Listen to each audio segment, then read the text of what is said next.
Okay. All right, so those are out unless we find out that they were in fact served. So if you find that out, then you can bring that back up to us, okay? Yes. All right. Okay, so then this Zachary transcription, that would come in through Detective Gaither, is that right? You mean the Zachary? The things that you're asking for a reconsideration of, or whether you've established the foundation for, would those be introduced through Gaither? Through the interview, yes. Right, but Gaither's going to be the witness with whom you get the interview with, Yes. right? Okay, and she's what, next after Sprinkle? Yes. Okay. Who else is going to have questions for Mr. Sprinkle, if anybody? I am maybe about 15 minutes. Okay. Anybody else? 5 minutes? Okay. All right. And then brief redirect, maybe? Okay. So then let's look at this Zachary document that Ms. Love shared. And so I assume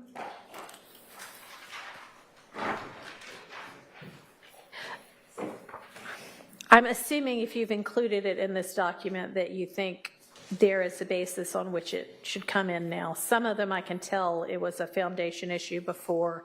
Others I would need you to briefly explain why you think the ruling should change, okay? So if you wouldn't mind just starting us out. All right, so the first one, Judge, is page 24, line 4 to 25, line 19.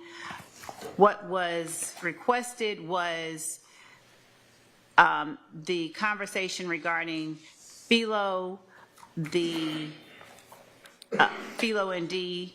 So Philo and D shoot at them based on Okay, I'm sorry. I don't mean to interrupt you, but we don't have that much time. You don't need to set out what it is because we all have the document in front of us. Just let me know, just cut straight to the chase of why it should now come in, either the foundation you established or why it should be reconsidered, okay? Yes, Judge. Thank you. So, Judge, when we had the witness on the stand, he acted as if he did not. We have testimony that has now come in and testimony that we will get in later, establishing who it was that these people are and how they're relevant, specifically his belief that these people, Philo and D, were shooting at Summer right after Demekion got jumped, and his belief that these are IF gang members, and his providing that information to the police is relevant evidence of the gang itself and the enterprise and the nature of the enterprise, in as much as these are people that he deems rivals that there has been beef with. So given that we've actually already put in testimony about who was living at 1428 at Adele Avenue, and given that I believe more information will come out about who these people are, we would ask that the court allow us to include this portion in our in the interview, because the objection was hearsay about who did the shooting at Demekion at the club.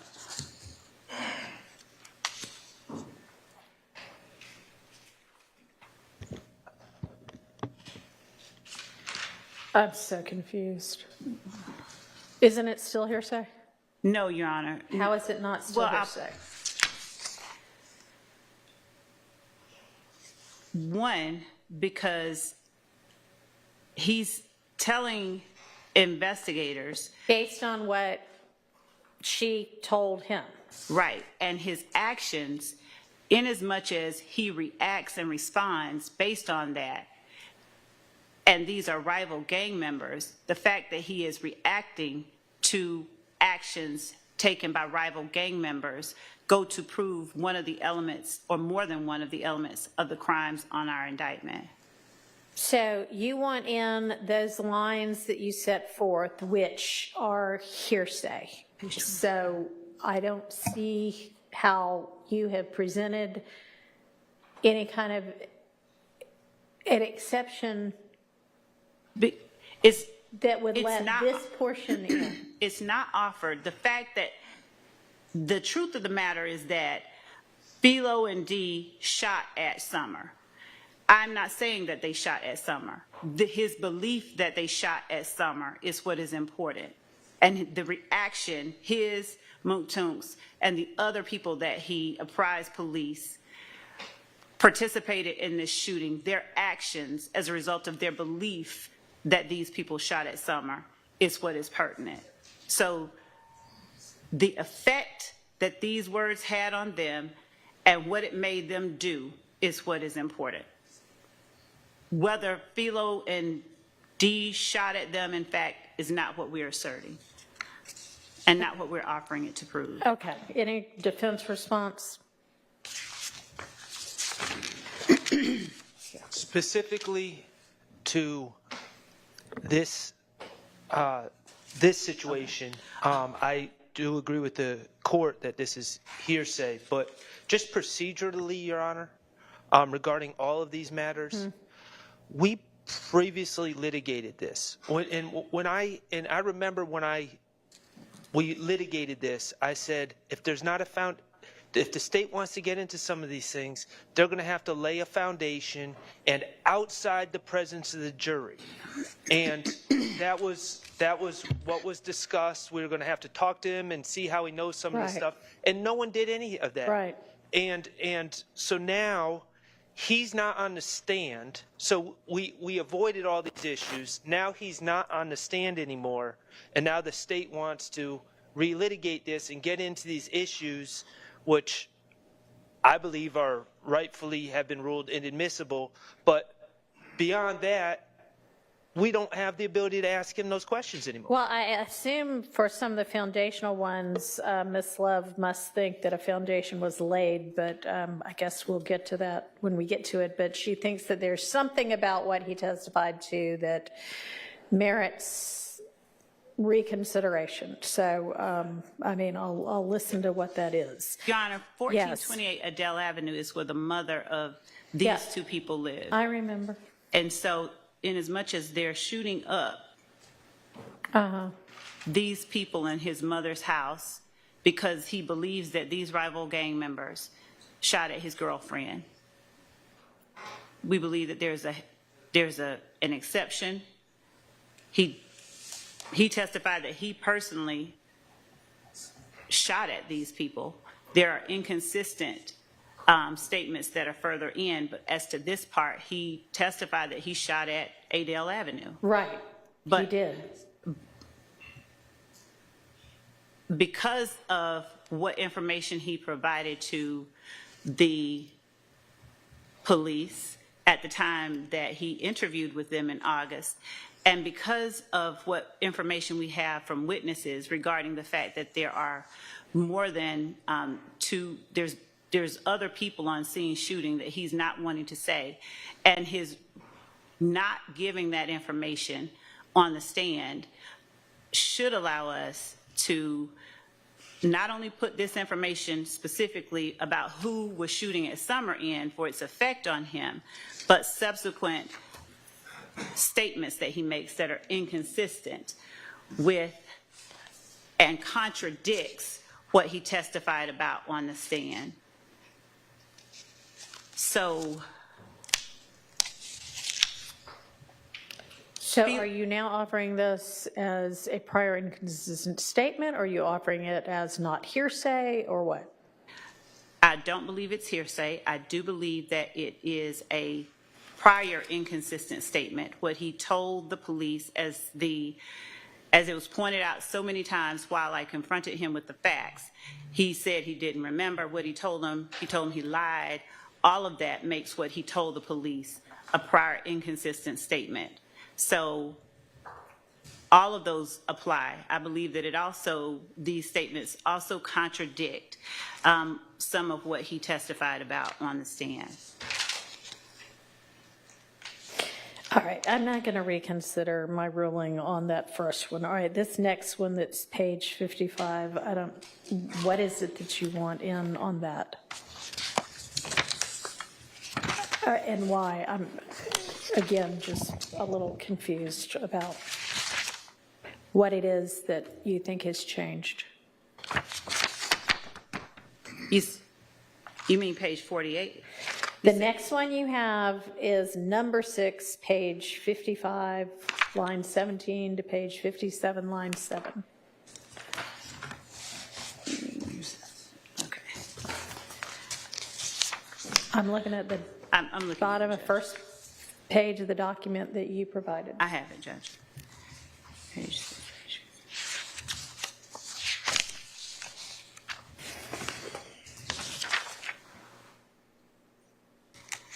Mr. Zachary says they didn't really mess with each other, so it was already tension in the air.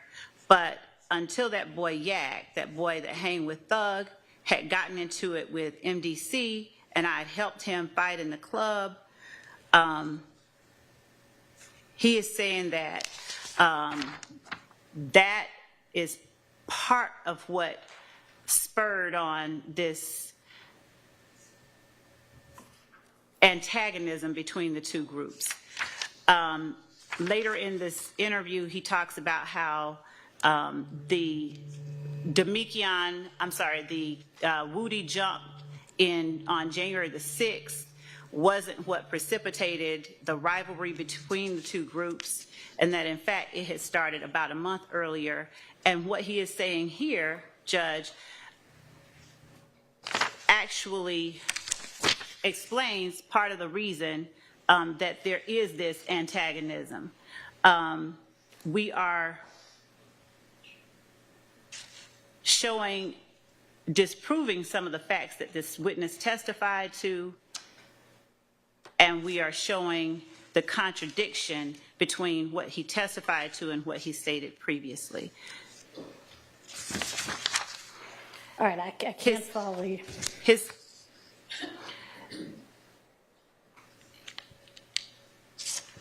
And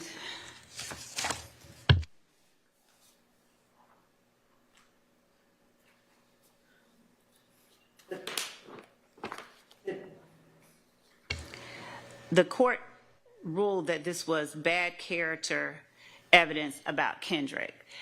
And what we're arguing is that in testifying that he is actually coming to the aid of Kendrick in this fight with people from MDC, and in telling the police after being asked specifically what started it all, after he tells them there was tension in the air that started at this point, it goes to show the association and the nature of the association between two co-conspirators in the YSL enterprise. It also goes to explain part of what the jury is hearing evidence about in terms of this back and forth in these shootings. So the court had said it was bad character evidence. We don't believe it's bad character evidence that rises to the level that justifies its exclusion, considering the charges that Mr. Kendricks is facing. And we believe that it is relevant, contextual. All right, so for this one, you just basically want a reconsideration. It's not based on anything he said or didn't say. It's just, Judge, we really, really want you to decide that differently. All right. Because you said that. Go ahead. You said, I don't believe that you had ruled that entirely out. You said,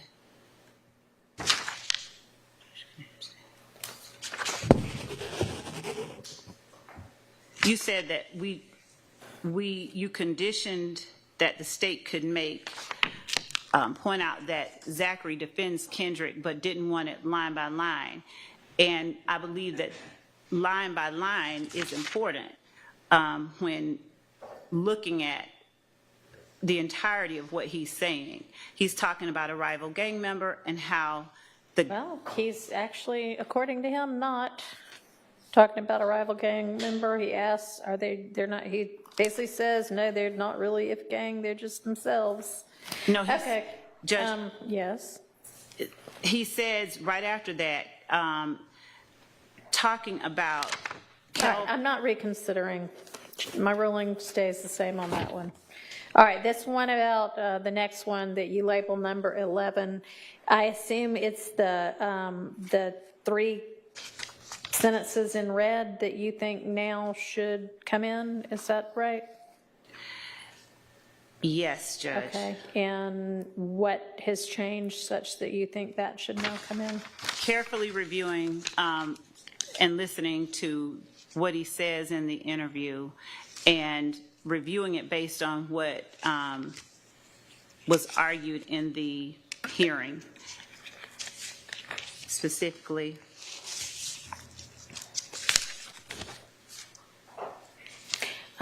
I think it was ruled out because it was speculation.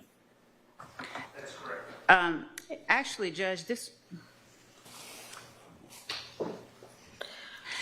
I argue, Your Honor, was based on, given everything that Mr. Zachary says in his interview, this would have been based on information that he knew as a result of the communications that he has with them.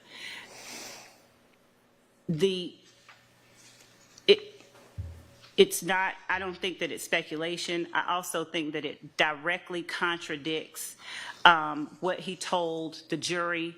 I think it is a prior inconsistent statement.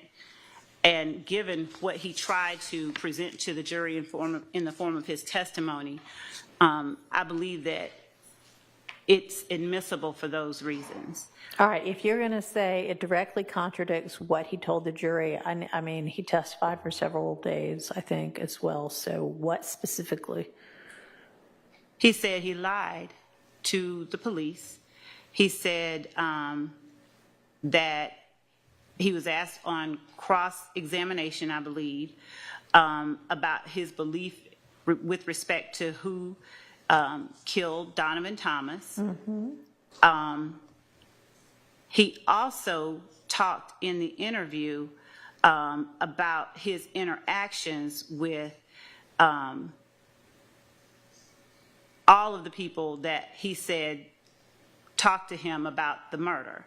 And the fact that he specifically talked to Shannon, Yak, and later, after they got back from Miami, Nard, about the murder. And specifically, he tells the police that he asks, or that Mr. Williams, he keeps trying to say that at one point, Mr. Williams, he was just trying to get out of trouble. But in the interview, he is continually trying to keep Mr. Williams himself from being in trouble. All of this, I think, he has a foundation, he has a basis for the knowledge that, and he keeps talking about the fact that when they go out with guns, for instance, when Woody got jumped in January, everyone ran out with guns. They were saying, let's make the money. At a later point, he makes a similar statement. So the actions of the people that he interacts with, his co-conspirators, are what let him know and what specifically informed him as to motivations, what he is able to observe. He talks about that. Well, you did not establish through his testimony that he has a basis for knowing that they wanted to do it themselves to get a name. So I'm not going to change my ruling on that. Your Honor, if his testimony, his entire testimony was that I lied, I'm not reconsidering. I mean, I have reconsidered and I'm not changing my mind. Let's move on to number 13.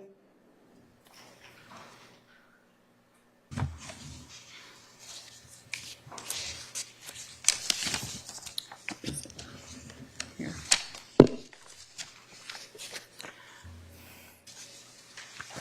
Just one second.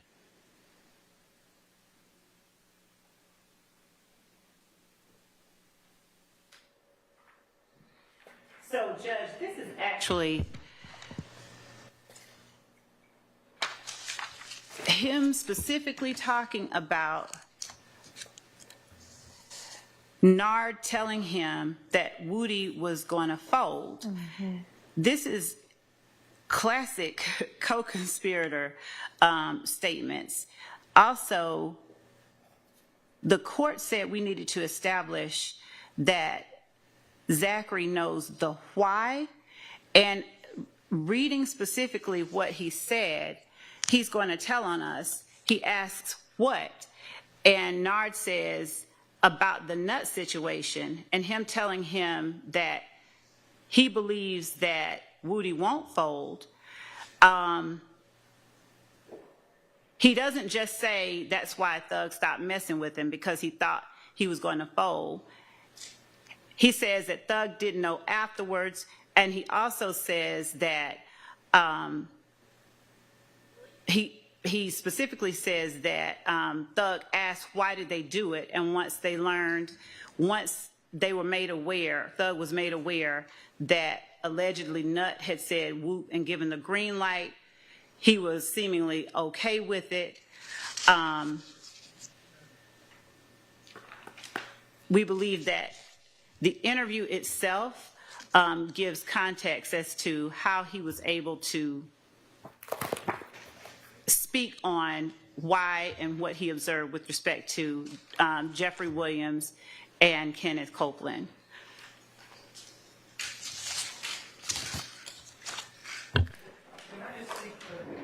According to the state notes, or maybe the court's notes, what is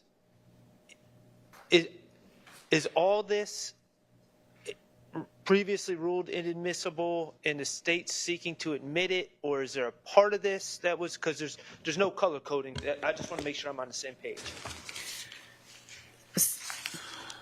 Unfortunately, I don't have a whole lot in the way of notes. Well,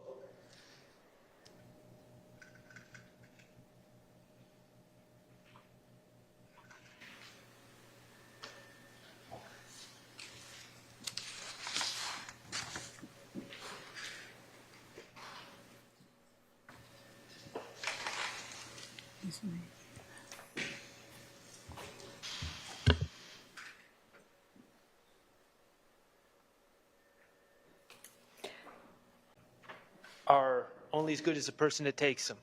Does anybody? I do, but, my notes are only as good as the person that takes them. So, but I have that the part that's being kept out is that's why Thug stopped messing with him because he thought he was going to fold. That was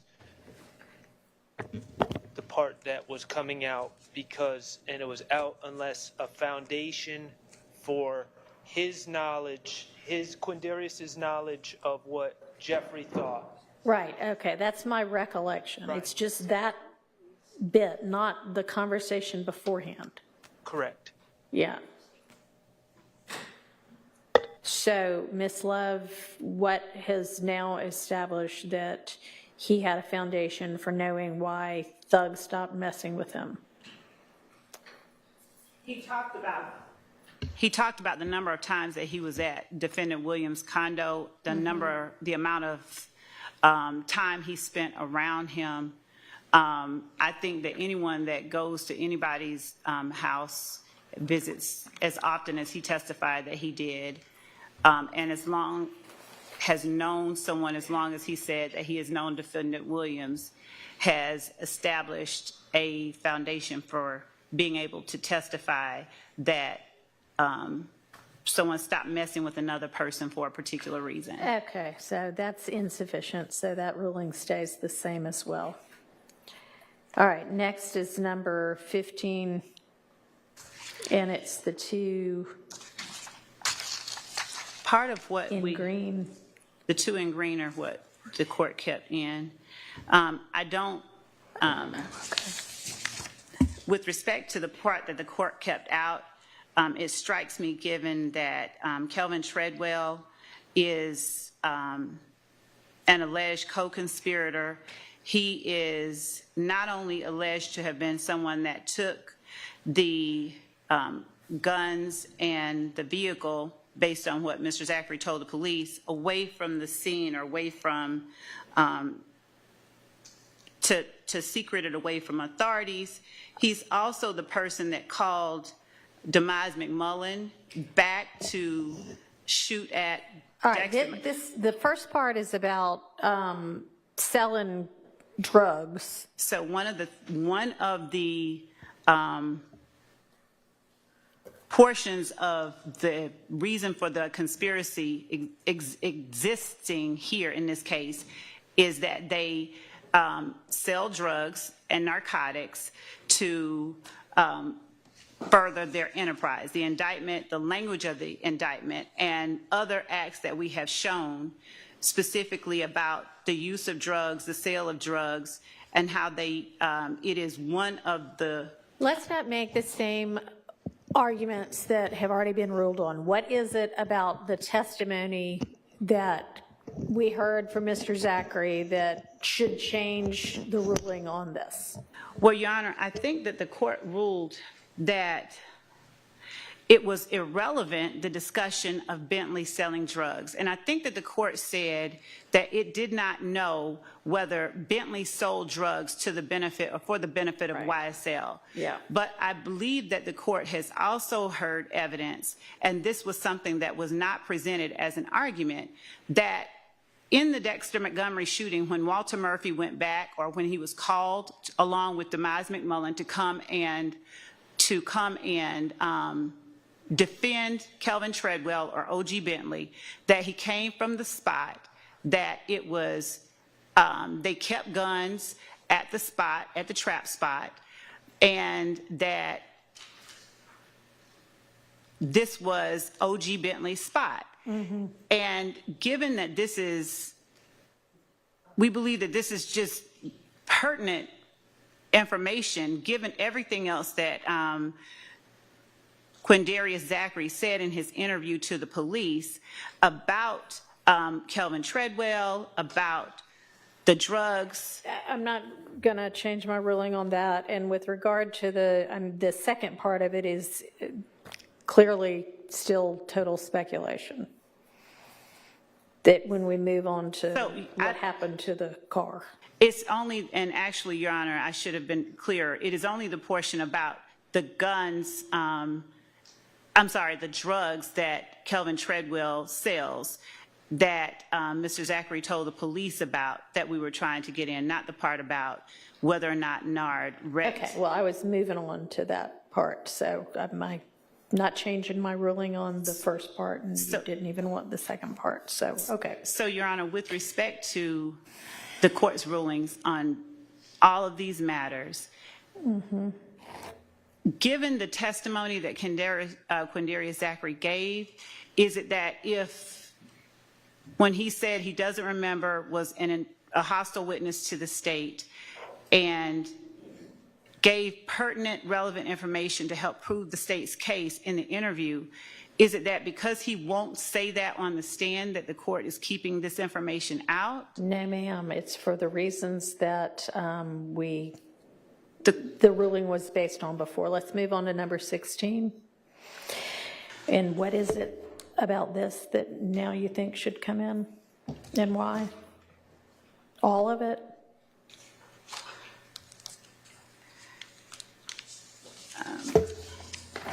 I don't, number 16, I think that the court kept out 5 lines. Mm-hmm.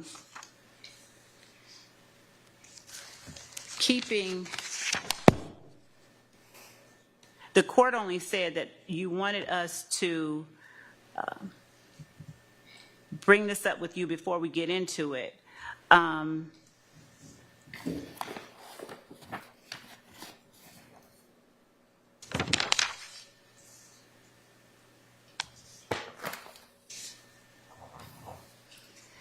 Getting in that, hold on just one second.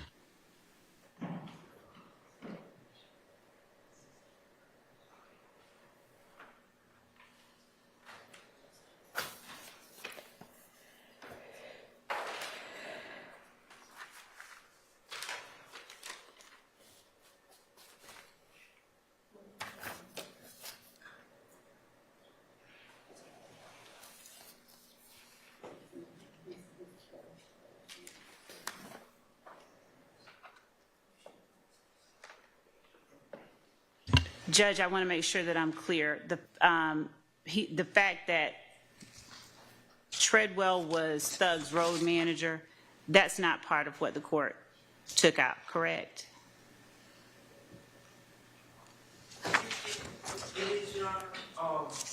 In fairness, when we went through this, the main focus was the speculation about what Donovan Thomas's sister knew and her reactions, and then just kind of gossiping on that. He's Thug's road manager is in the transcript, line 85, page 85, line 22. It's just not it has it as unintelligible. So, in fairness, that particular part wasn't kept out, I don't think, for the same reasons as everything else in this passage. However, I will say, going off my recollection, I believe that I believe that that came up during the examination of Mr. Zachary, and I don't believe Mr. Zachary denied that. I thought he said he used to be Jeffrey's or Thug's road manager. So that's already come out. And Is that the only sentence that you wanted in? Out of this group, yes, given that the way that the court has ruled on the rest of them, I'm not even going to take time up arguing about any sentence other than that one in this group. Okay, and didn't he admit that anyway? Not to my recollection, he did not. Did you ask him about it? I think unless it was necessary that I continue doing what the court asked me to shorten, which was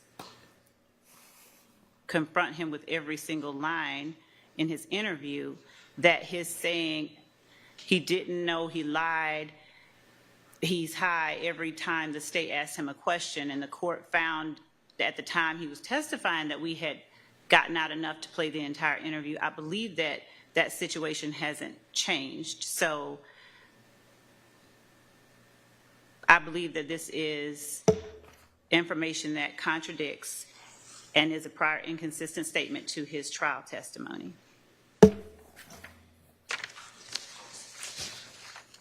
Well, he, much like Mr. Copeland said, some of it was true and some of it wasn't. Your Honor, when I was going through, there were repeated objections. The court admonished the state to not belabor confronting him with every single piece of information. The court reminded the state that he didn't remember anything when it came to us. His memory returned with the defense. Okay, I mean, that wasn't out to begin with, so. The next one, 19. Yes.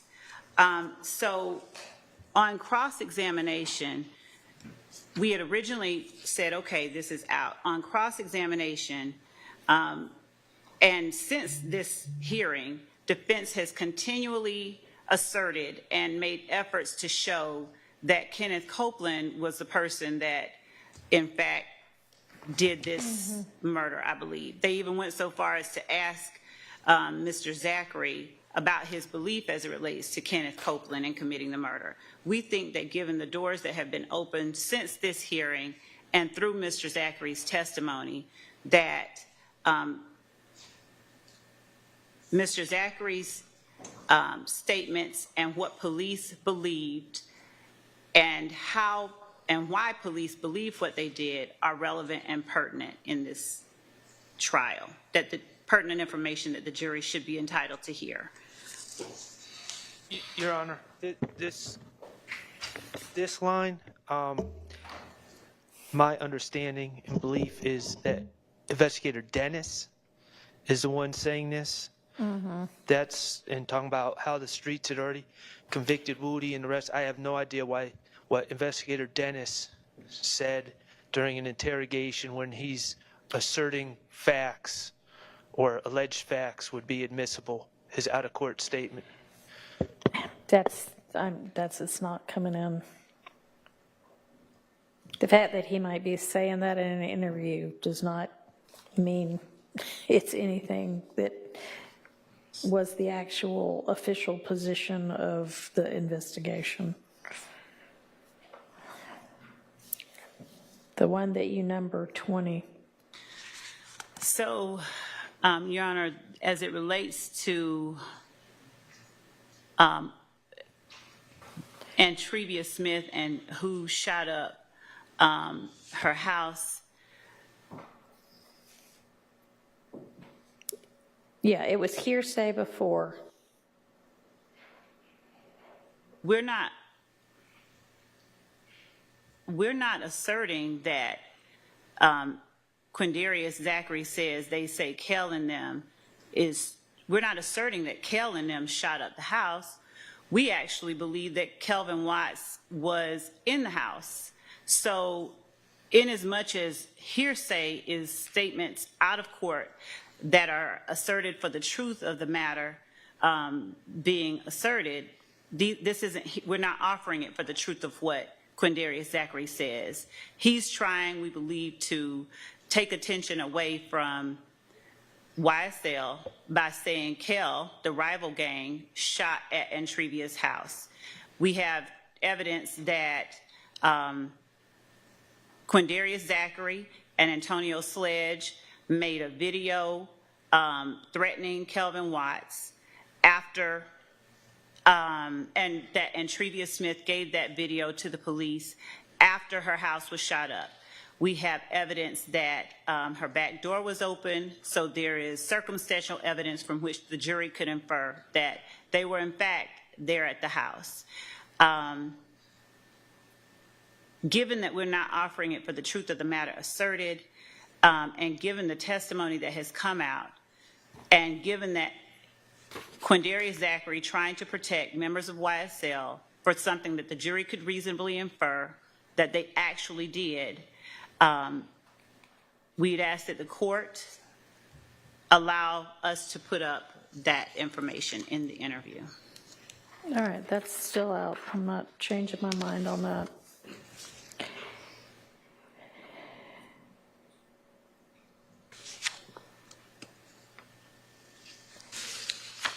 So 21, it was, did you establish that Mr. Zachary was present?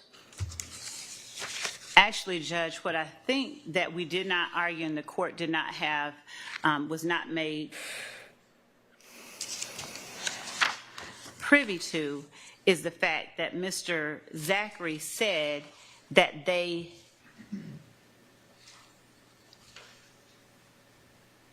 I'm sorry, just one second, that Mr. Zachary said that they came back and said, we just shot up Lucci's mama's house. My understanding is that the court said that we needed to prove that Shannon was present when they said that, and that under those circumstances, it's admissible as an adoptive admission. But given that Mr. Zachary also said that Kenneth Copeland said to the other two people that he told police committed this shooting, let's ride, that the three of them came back, and that they said, we just shot at Lucci's mama. All of this is co-conspirator hearsay that should be admissible against everyone in court.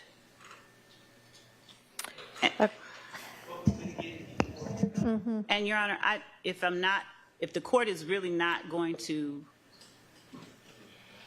grant reconsideration, but will summarily deny, I'm not summarily denying anything, or we'd be done and we'd have the jury in here. I'm listening to what you have to say about everything. If the court is really not going to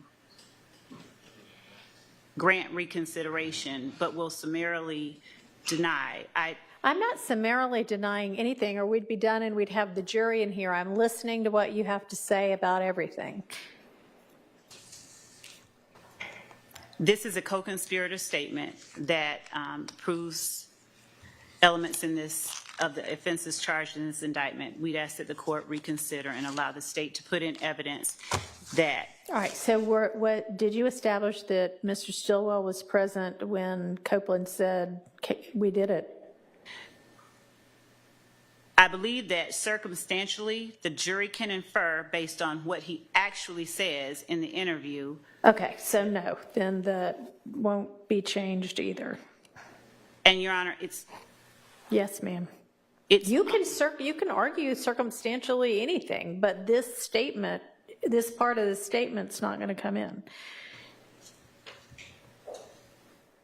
Number 25, what's different now that should be reconsidered?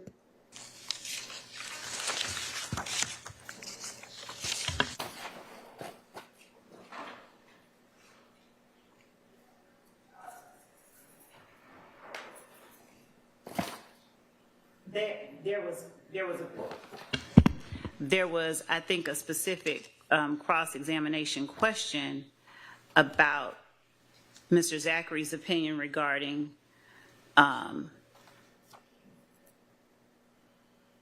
who did this and why.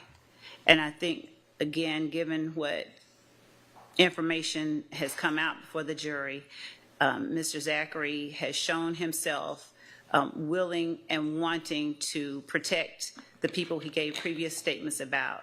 And I believe that this information is inconsistent with what he testified to at trial and should be allowed as a prior inconsistent statement. Okay, but in terms of establishing a foundation that he had a basis to know that anybody did this because they wanted a name, that didn't get established, right? Your Honor, I don't. Yeah.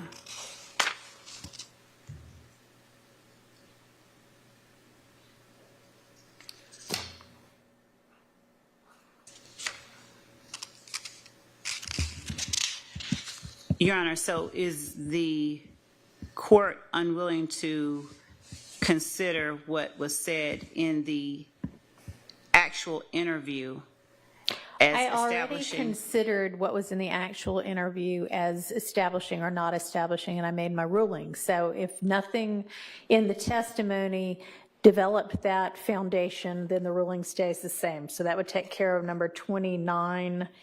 And then, well, I'm sorry, 28, 25 and 29, which takes us to 30.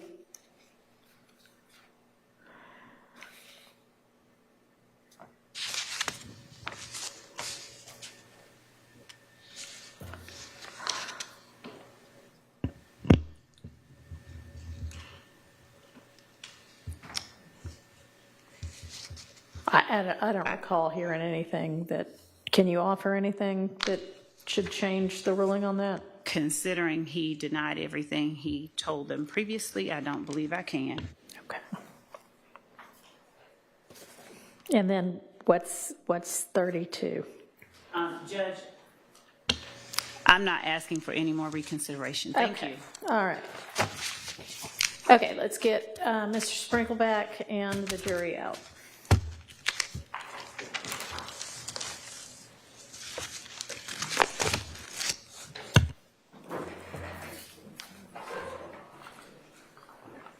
And Your Honor, also before the court does, I just want to make the court aware that we